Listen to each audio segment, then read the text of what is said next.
Our next speaker, Mr. Adarsh Kumar, an entrepreneur and investor by nature. Adarsh is currently the director of HK Group, which has companies in diverse industries such as construction, health, food, and beverage. From managing the family business to successfully investing and running his own venture, FUEGO, an upscale restaurant located in Souk Al Bahar, which has come a long way in just a span of 4 years. Adarsh's talk is titled, What Makes Us Stronger. Can I have a round of applause for Adarsh Kumar, please? Hi everyone, how's everyone doing today? When I was approached to speak today, the first thought that came to my head was, but I haven't succeeded in anything yet, or at least lived up to my definition of success, which could be very different from your definition of success.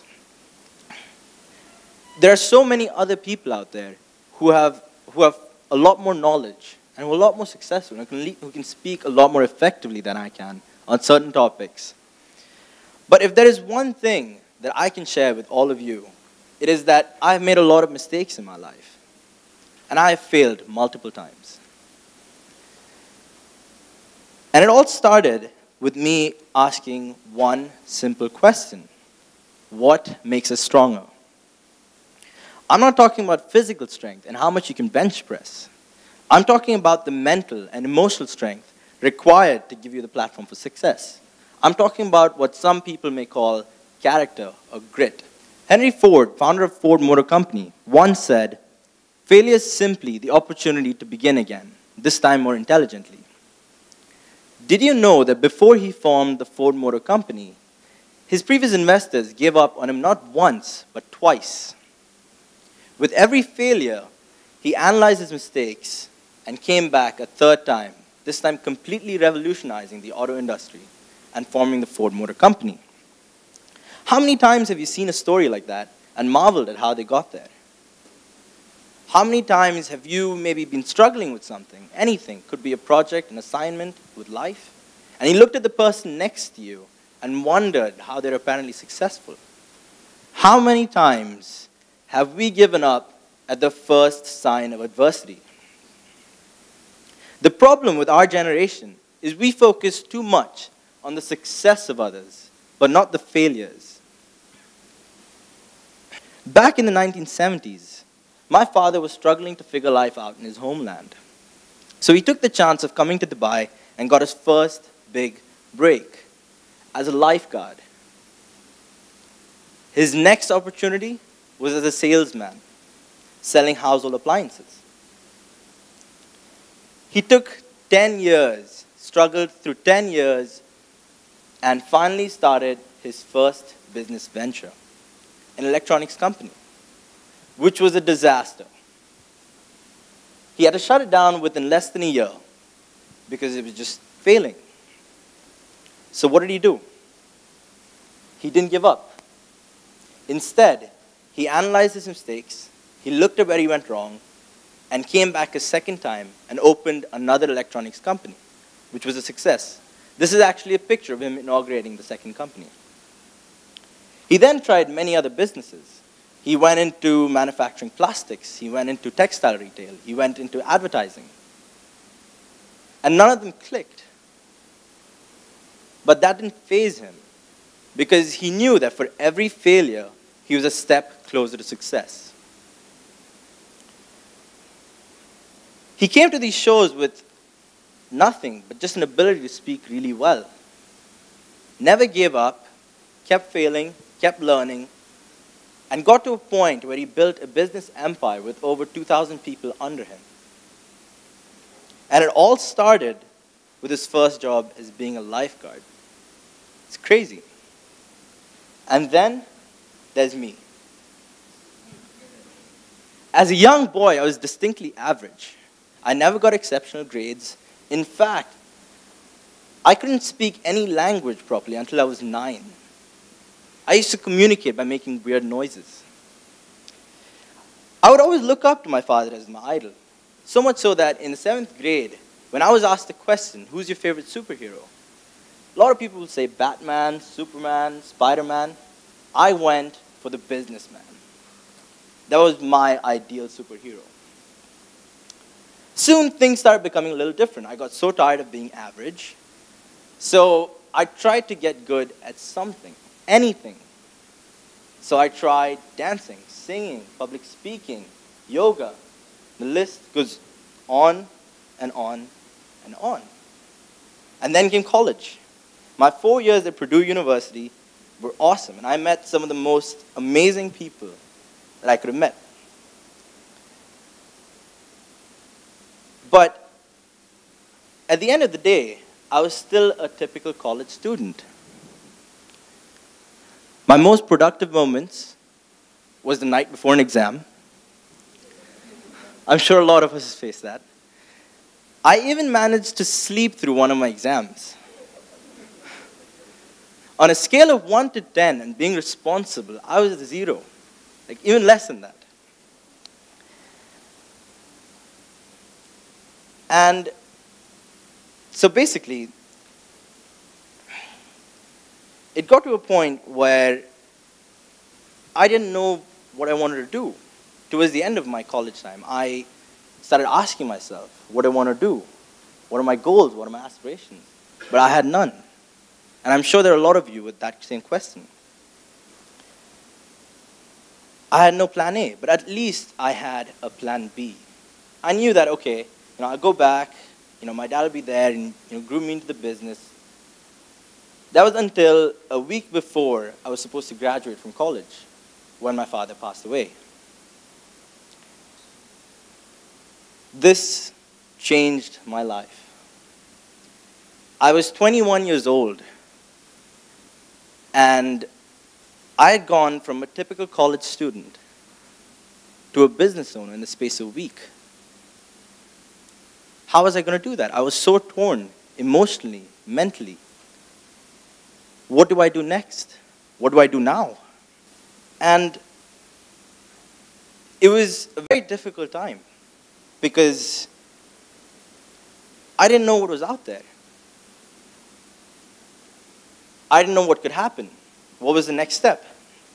So I asked myself, for the first time, what makes us stronger? And at first, I had no answer. I couldn't answer that question. So I did what a lot of other people would. I tried to learn as much from other successful people about how they got successful. I looked up at business advice from Richard Branson, looked at investment advice from Warren Buffett. And though they all made sense, none of them seemed to work. Why was that? In my first few months of managing the business, I was terrible at what I was supposed to do. Revenues were dropping, expenses were going up, and employee morale was spiraling down. I couldn't manage anyone around me. I couldn't even manage myself. And worst of all, my personal life suffered. I couldn't be the man I wanted to be to the people around me. After so many mistakes and failures, my main aim was to completely avoid failure. I would run away from anything that even had a remote chance of failure. And this went on and on and on, and I kept sinking lower and lower and lower. And it was only when I was at my lowest that I was able to answer the question, what makes us stronger? I had to embrace my own failure. How could I implement the standards set by Richard Branson and Warren Buffett when I couldn't even embrace my own failures? How could I realistically audit myself with clarity and with confidence and say, this is what needs to be done, when I couldn't even look past my failures? I was so busy in not trying to fail that I stopped looking at what I could learn from my failures. I was in such a fragile position that I was still trying to reach for the stars when I couldn't get off the ground. Does this sound familiar to any one of you? As a generation, we have been raised to dream for the stars rather than focus on taking that first step. It is exactly this sort of message that has left us to be fragile. Remember, the only thing you can control is you, and the only person who can help you is you. The complex, chaotic world that we live in nowadays means that just simply dreaming for the stars and working really hard for it doesn't guarantee you success. There are a lot more factors involved, starting from luck, timing, the financial markets, weather, the boss's mood, anything. And sure, you may get outside help along the way. You will get outside help along the way, actually. But the key factor is always ensuring that you yourself are responsible for your own success or failures. And how do you do that? You take small reversible risks, learn from it, get yourself ready, get yourself stronger, and building on these layers will allow you to eventually reach for the stars. And this concept is called antifragility, introduced by Nassim Taleb. So what exactly is antifragility? Say we have 3 packages that you have to send to your friend's house. The first package is a fragile package. The label that you need to put on that package is handled with care. That is because the more stress that is put on that package and the more action that is put on the package, the more chance it is that it will break. The second package is a resilient package. You don't need to put a label on it because nothing's going to affect it. Now, a lot of people have the misconception that the opposite of fragile is resilient. But actually, that's a bit like saying the opposite of negative is neutral. The opposite of fragile is antifragile. An antifragile box will only get stronger the more you put stress on it. So what kind of a label would you put on such a package? Break me, if you can. Anything that is antifragile benefits and grows from volatility, from randomness, and loves adventure, risk, and the unknown. This concept is behind everything that has changed with time. Cultures, ideas, revolutions, technological innovations, bacterial resistance, even our own existence as a species on this planet. And this is how you need to be. But the problem is, in our effort to remove every downside in our life, starting from removing volatility from financial markets to overprotective parents over-sterilizing a child's environment, we're removing crucial factors that not only make us resilient, but also makes us stronger. These stressors are crucial to our development. And that is the problem that we face today. Our generation is so afraid of being exposed to volatility, to negativity, that we strive to remove them completely from our environment. So how do you become anti-fragile? This is how you do it. First, you build in layers, so you take small, reversible risks, and you don't directly try to jump for the stars, but you build steps in between. That way, if you fail at any point, you can just take a step back and start your way again. 2, you experiment and innovate. Since you're only taking small, reversible risks, you can afford to experiment with drastic change, with drastic risk, with each step. And 3, take every negative as a positive. Take every criticism, every negative feedback that you get as an area of improvement. Because when you're anti-fragile, there is nothing that can break you, only things that improve you. For a lot of people, the biggest problem with anything that they want to do new, anything risky, or anything adventurous, is social pressure. Social pressure is another huge stress in our generation. I know I faced it. I would always try to look at what other people would say about me. But this is an issue with how we've been raised. We've always been raised to compare ourselves with each other, starting from school, where we had grades and marks to compare academic performances, to a workplace environment, where we have employee appraisals to mark how employees are doing against each other.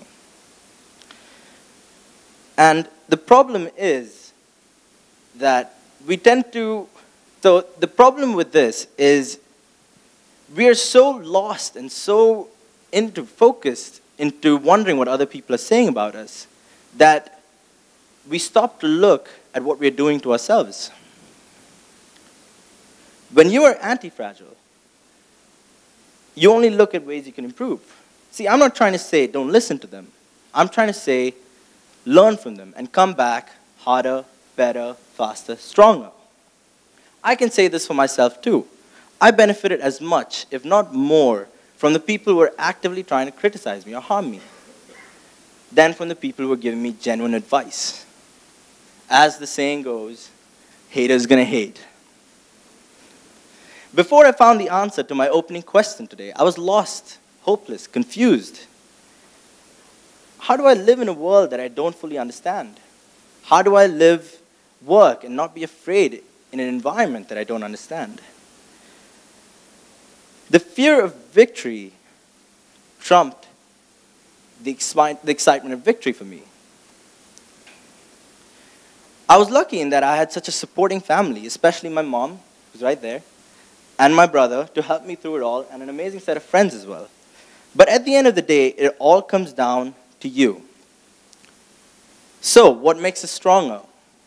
Embracing failure? To be anti-fragile.